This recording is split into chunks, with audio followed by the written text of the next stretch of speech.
Hey everyone, just a quick one today. I just recently picked up a 406 Coupe HDI diesel. It's a 2002 plate one. Now I've paid only a handful of £100 for it, so naturally it's got a few issues and bits and pieces that need repair on it. And one thing that wasn't working was the central locking on the driver's side. When you put the key in the door, this key here, you would turn it and it wouldn't lock or unlock, and actually it would spin the lock.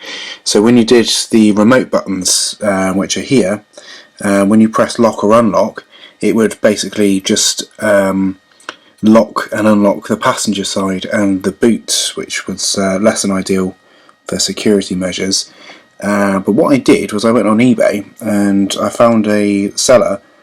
He was selling these things here for £3.65. Now, I don't know whether you can see, but these are micro switches. And having sort of delved deeper into this key here, when I opened her up, she was originally missing the locking part of the key itself.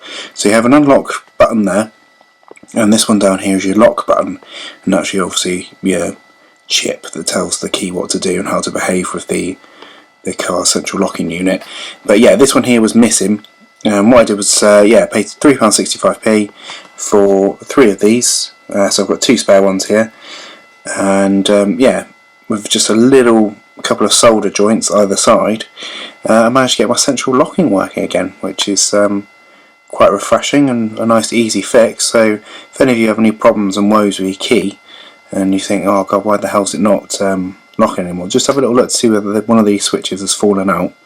And honestly, if you've just got a little bit of solder experience, it's so easy just to solder that back in again, and then your key's working fully. So now my car's locking and unlocking as it should do, which is bound to make my insurance company a whole lot happier.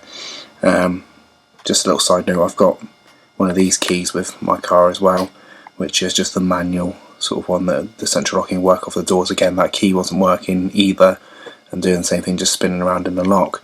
So yeah, that's the first of probably many fixes that I've got to do to this 406. But I'll do some more videos soon and show you off the car with Mike and best pal Mike, and yeah, we'll see how far we get along with it. But otherwise, so far it's been a pretty decent ride. It came from Buckinghamshire, it's come all the way down to Devon. And yeah, okay, I'll see you next time.